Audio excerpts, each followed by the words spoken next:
မင်္ဂလာပါရှင်ဒါမှ Blue Skin နဲ့ Aesthetic Clinic ရဲ့ Next Level Beauty Solution စတောကအမြောက်တောက်ရှုပ်အစီအစဉ်မှာကြိုဆိုလိုက်ပါတယ်ရှင်ဒီအစီအစဉ်လေးကတော့21ရာစုမှာလူတွေကြုံတွေ့နေရတဲ့အရေးပြားနဲ့အလှပရေးရာကျန်းမာရေးဘူးတူတာတွေနဲ့ဒီနေ့ခေတ်မှာ trend ဖြစ်နေတဲ့ဘူးတူတာရစရာအကြောင်းအရာလေးတွေကိုကျွမ်းကျင်ဆရာဝန်တွေနဲ့အသေးစိတ်ဆွေးနွေးသွားမယ်အစီအစဉ်လေးပဲဖြစ်ပါတယ်ရှင်ဆွေးနွေးသွားမယ့်သူတွေကတော့ဒါမှ Blue Skin နဲ့ Aesthetic Clinic ရဲ့ founder ဖြစ်သူကျမမန္တလေးထွန်းနဲ့မိကုန်းလေးတွေကိုမြင်မြင်သွားပြီးမဲ့သူကတော့ရုပ်ရှင်တဲ့ဗီဒီယိုပြောဆောင်ကိုစရာဖြစ်ပြီးတော့မိကုန်းလေးတွေကိုဖြည့်ချပေးသွားမယ့်သူကတော့ဒါမှ Blue Skin နဲ့ Aesthetic Clinic ရဲ့ consultant aesthetic doctor အမဒေါက်တာကနာအောင်မ special guest အနေနဲ့ဖြည့်ချပေးသွားမှာဖြစ်ပါတယ်ရှင်မင်္ဂလာပါမင်္ဂလာပါရှင်ဆရာမကြီးကထပ်တွေ့ကြပြီဟုတ်ကဲ့ဒီခါကျွန်တော်တို့မေးချင်တာဒါလူတွေပေါ့နော်ဒါလူလက်ပိုင်းလူကြီးပိုင်းတွေမှာဖြစ်တဲ့ဒါ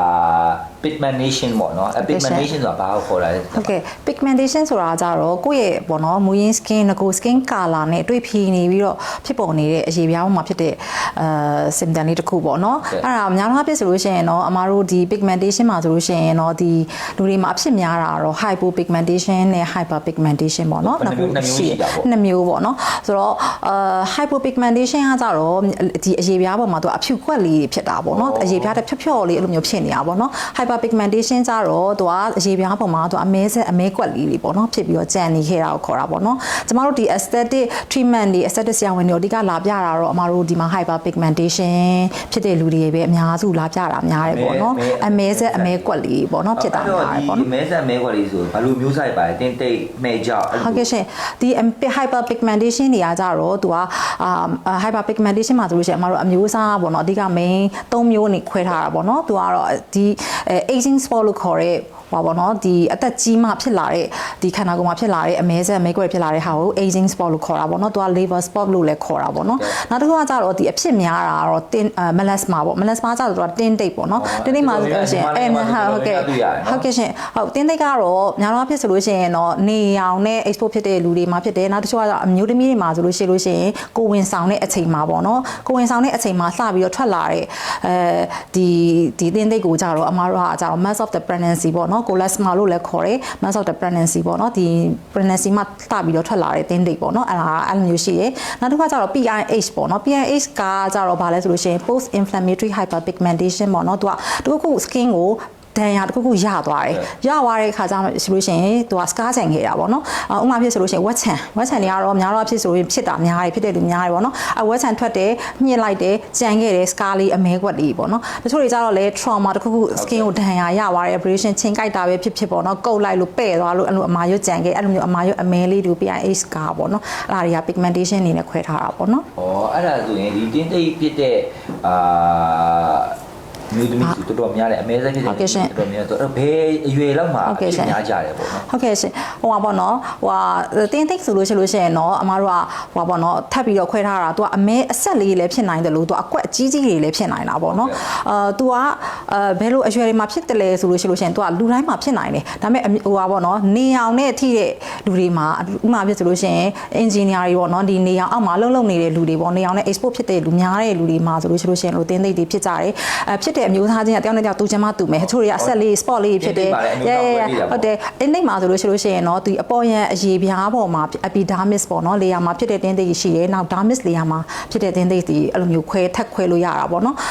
အများအားဖြင့်ဆိုလို့ရှိရင်နှစ်ခု combine လဲဖြစ်တာများတာပေါ့နော်ဒါတော့အမားတို့ဒီမှာဖြစ်တာတွေ့ရတဲ့ဟာတွေကကြတော့ဒီ freckle like ဒီမှဲ့ချောက်လိုပုံစံမျိုးအဆက်လေးဖြစ်တာတွေလည်းရှိတယ်တချို့တွေကြတော့ဒီဟုတ်အကွက်လိုက်လေးအကွက်အကြီးတွေပေါ့နော်အကွက်အကြီးတွေကြတော့သူကဘယ်လိုလဲဆိုတော့သူကပေါ့နော် hormonal changes တွေကြောင့်လည်းဖြစ်တယ်ဟုတ်ကဲ့ရှင်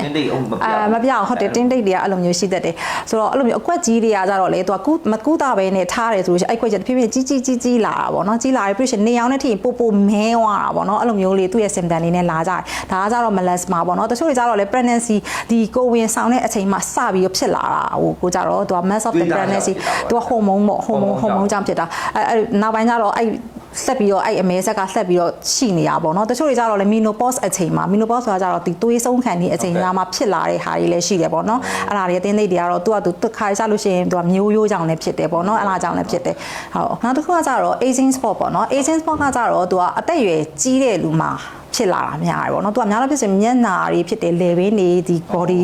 limbs တွေမှာဖြစ်တယ်ပေါ့နော်ဒီလိုရှင်ခန္ဓာကိုယ်မှာဖြစ်တယ်ပေါ့နော်အဲ့ဒါတော့အသက်အရွယ်ကြီးတဲ့လူတွေမှာဖြစ်ကြတာပေါ့နော်အဲ့ဒါကျတော့ aging spot လို့ခေါ်တာပေါ့နော်တချို့ကျတော့ lentigo ဆိုပြီးတော့အဲ့လိုမျိုးအကွက်လေးတစ်ခွက်ပဲတွေ့နေရတာပေါ့နော်အဲ့လိုမျိုးအသက်ကြီးတာရဲ့အဲ့လိုမျိုးဖြစ်တာပေါ့နော်ဟိုခဏကျတော့အမပြောတဲ့ melasma တွေကကျတော့သူကဒီစမ်းနေအောင်နဲ့အရန်အထိတွေများတဲ့ prominent area တွေမှာဖြစ်တယ်ဥပမာဖြစ်ဆိုလို့ရှိရင်ဒီနှစ်ဖူးတို့နှာခေါင်းဆိုလို့ရှိရင်ဒီတို့ nasal bridge နေရာတို့လို့ရှိရင်ပမို့နေရာတို့အဲ့လိုမျိုးမေးစီလို့ဒီအဲ့လိုမျိုးအဲ့နေရာတွေမှာဖြစ်တယ်သူကကျတော့ body မှာဖြစ်တာထက်စာမျက်နှာမှာပိုဖြစ်တာများတယ်အဲ့လိုမျိုးတွေပေါ့နော်ဟိုကကျတော့ body တွေလည်းတွဲပြီးတော့ဖြစ်ကြတာပေါ့နော် PIH ကကျတော့သူ trauma ရတဲ့နေရာမှာပဲဖြစ်တာပေါ့နော်အဲ့လိုမျိုးတွေနေရာအလိုက်ကွဲလို့ရတာပေါ့နော်ဟုတ်အဲ့ဒါဆိုဒီ black spot နဲ့ဒီတင်းတိတ်ကြကြအမျိုးအစားကွဲတာပေါ့နော်ဟုတ်ကဲ့ဟုတ်ကဲ့ခုန black spot ကြတော့ဒီတက်ရွယ်ကြီးလာတဲ့အချိန်မှာဟုတ်ဟွာကြတာဟုတ်ကဲ့ရှင်ဟုတ်ဒီတင်းတိတ်ကြတော့သူနေအောင်နဲ့ထိတွေ့တာပါတိုင်များတယ်ပြီးတော့မျိုးစားဖြစ်တယ်များမျိုးကြအဲ့ဒါကြီးကြတော့ဒီ black spot တွေတင်းတိတ်တွေကြတော့ဒါကုသမှုပိုင်းကြတော့ဟုတ်ကဲ့ရှင်ညာတော့ဖြစ်ဆိုလို့ရှိရင်တော့အမားတို့ဒီစေးခန်းကိုလာတဲ့ဒီအမဲဆက်အမဲကွက်တွေဟိုပါနော် patient တွေရောက်လာပြီဆိုလို့ရှိရင်တော့အမားတို့အဓိက3မျိုးပေါ့နော်ကုသလို့ရတယ်ပေါ့နော်ဥပမာဖြစ်ဆိုလို့ရှိရင်ပထမဆုံးအနေနဲ့ဆိုလို့ရှိရင်အမားတို့ဆေးတွေလိမ့်ဆေးတွေပြီးတာပေါ့နော်လိမ့်ဆေးတွေအားကြတော့ဒီမှာ acid ပေါ့နော် azelaic acid တို့ကိုဂျစ် acid တို့နောက်ပြီးလို့ရှိရင်တော့ vitamin C တို့ arbutin တို့ပေါ့နော်နောက်တစ်ခါကျတော့ hydroquinone တို့ဘာတို့ကကြတော့ corticosteroid တွေလည်းပေးလို့ရပါတော့နော် hydroquinone တို့ steroid တို့ကကြတော့ကျမတို့ဒီ recommend တေချာပေးတဲ့အတိုင်းပဲလိမ့်ရင်တော့ပိုကောင်းတာပေါ့နော်သူကကြတော့နည်းနည်း side effect ရှိတဲ့အတွက်ကြောင့်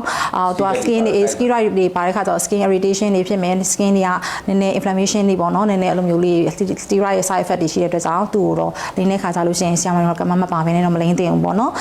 နောက်တစ်ခုကကြတော့ဟိုအမတို့ဒီ aesthetic treatment တွေပေါ့နော်အဲ့ဒါတွေကတော့ဗာလေလဲဆိုလို့ရှိရင်တော့အမတို့ဒီမှာ laser ပြစ်လို့ရတယ်ပေါ့နော် laser ဆိုတာအတိုင်းပဲအမတို့ဒီမှာသုံးတာလေ picosecond laser သူကကြတော့အမဲဆက်အမဲကွက်တွေဒီ melanin ပေါ့နော်ဒီအမဲဆက်အမဲကွက်တွေကကြတော့ဒီအရေပြားအောက်မှာ hormonal changes ဆောင်ပဲဖြစ်ဖြစ် sun ဒီ UV ray တွေကြောင့်ပဲဖြစ်ဖြစ်ပေါ့နော်သူက melanin production တွေအများကြီးထွက်လာတယ်အဲ့ melanin တွေကိုအမားတို့က laser နဲ့ပစ်ပြီးတဲ့အခါကျလို့ရှိလို့ရှိရင်ဒီ melanin granule လေးတွေကိုသူကဖြုတ်ခွဲလိုက်တာဖြုတ်ခွဲလိုက်ပြီးလို့ရှိရင်ခန္ဓာကိုယ်အပြင်က lymphatic drainage ကနေ excretion သွားတာပေါ့နော်အဲ့လို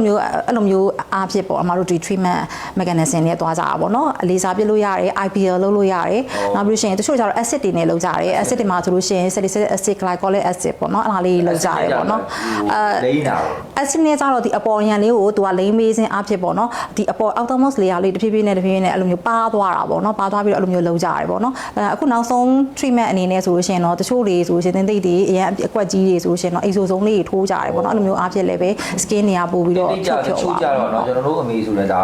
အခုဆိုကျွန်တော်အမေဆိုဖြစ်တာကြာပြီတော့သူဟိုဆေးတွေနဲ့ဆေးဟိုဘောတော့တက်ရလေးပေါ့အခုဟိုပြောသလိုမဟုတ်ဘူးသူကတွေ့ရဲ့ဆေးလေးတွေလိမ့်ဟုတ်ကဲ့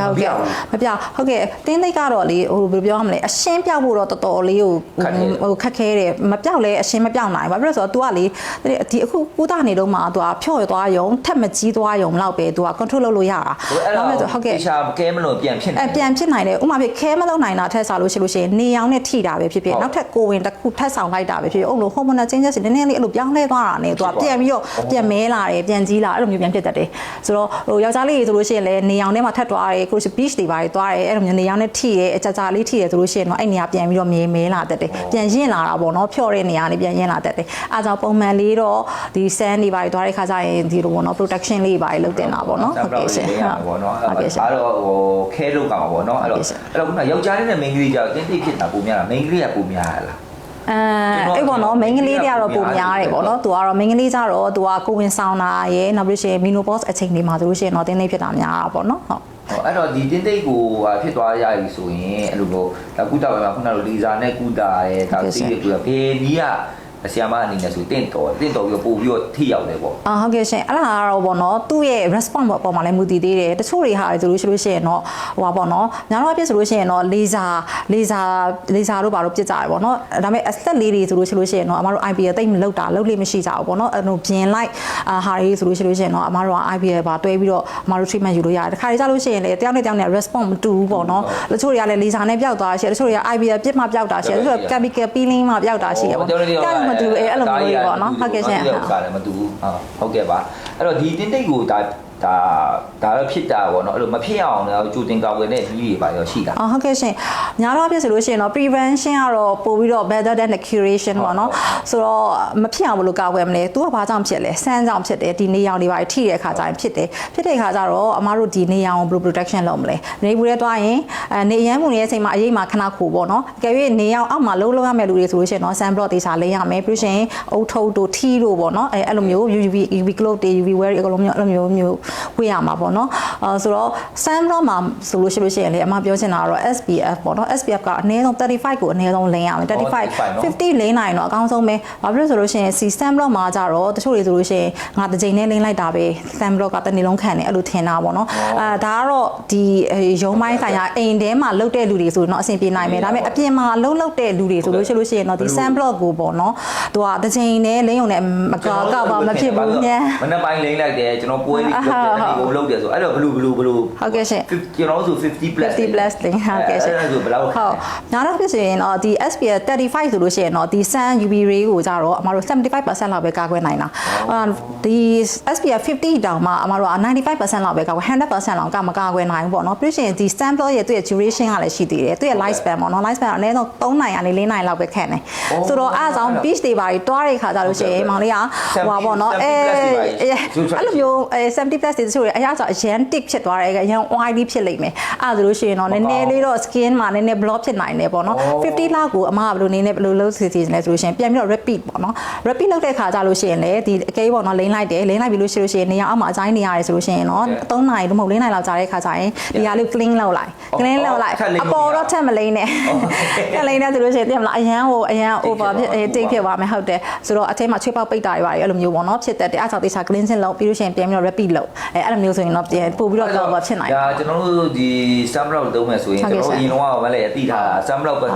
ကျွန်တော်တို့မနဲ့သွားမယ်ဆိုလိမ့်သွားတယ်ပြီးတနေ့တော့ခံဟုတ်တယ်ဟုတ်တယ်ရှင်တခါပဲတခါတော့ညနေမှာညပြန်အောင်မှာတခြားလိုက်တယ်ဦးဆီယာမပြောမှ3-4နာရီတော့ကိုက sun block ကိုဒီမှာဆောင်းထားပြီးတော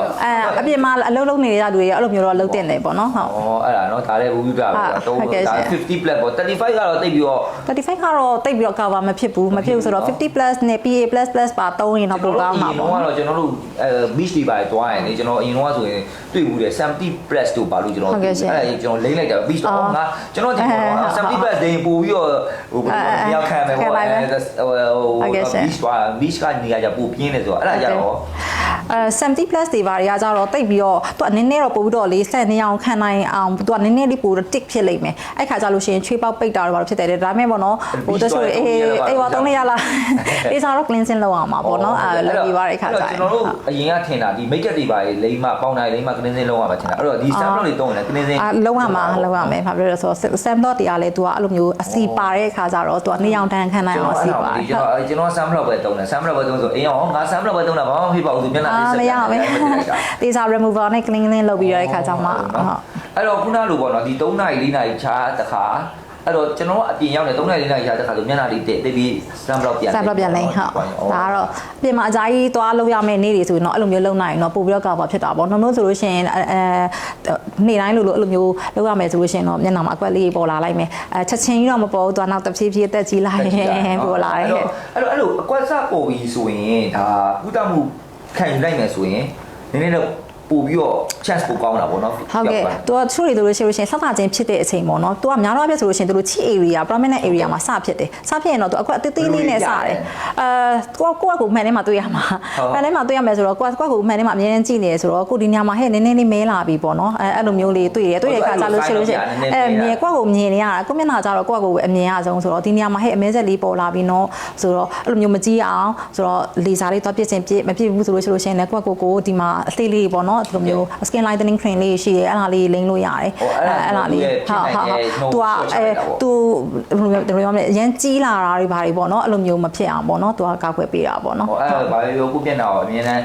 sensitive ပြီးတော့တိုင်မင်ကတော့ပူပါဟုတ်ကဲ့ရှင်ဟုတ်ကဲ့ရှင်ဟိုကျွန်တော်တို့မြန်မာနိုင်ငံမှာဆိုရင်လည်းမြန်မာနိုင်ငံရဲ့ဟိုပေါ့နော်ပူတဲ့ရာသီဥတုများတယ်နှွေးဆိုတော်ပူတယ်လေအဲ့တော့ဗာလူတွေအားလုံးကအလုပ်လုပ်ရတယ်ဆိုတော့ဒါပြောဒီနေဘူးထဲမှာအလုပ်လုပ်ရကျွန်တော်အရင်တော့ကြားရတာတော့ဟုတ်မဟုတ်တော့မသိဘူးပေါ့နော်အဲနေဘူးတွေပြန်လာရင် မျက်နှာတစ်လိုက်မကောင်းဘူးတင်းတိတ်ဖြစ်နေတယ်ဆိုအဲ့ဒါရောမှန်လားပေါ့အဲ့လိုရဲ့လို့မဟုတ်ဘူးနေဘူးတဲမှာပြန်လာချင်းဒါကတော့အပူရှက်တာပေါ့နော်အပူရှက်တာဒါတော့ heat stroke နဲ့ပဲဆိုင်တာပေါ့နော်အဲ့လိုမျိုးမျက်နှာတစ်လိုက်လို့တင်းတိတ်ဖြစ်သွားတော့မဟုတ်နေအောင်မှာအရန်ထိတာများလို့ဟုတ်နောက်တစ်မျိုးကချီသေးတယ်ကျွန်တော်တို့သူများကြီးပြောတော့ဟိုပေါ့နော်ကျွန်တော်အမေဆိုရလို့တင်းတိတ်ဖြစ်တော့ကျန်တို့တွေပြောဟဲ့နေတနခါအရန်လင်းလို့တင်းတိတ်ဖြစ်တာတို့ပါလို့အဲ့ဒါကြတော့စိုက်တာဆရာကတနခါနဲ့တော့မဆိုင်ပါဘူးတနခါတော့အဓိကမျက်နှာအေးတာပဲပေါ့နော်မျက်နှာအေးတာ तू ကတော့အဓိက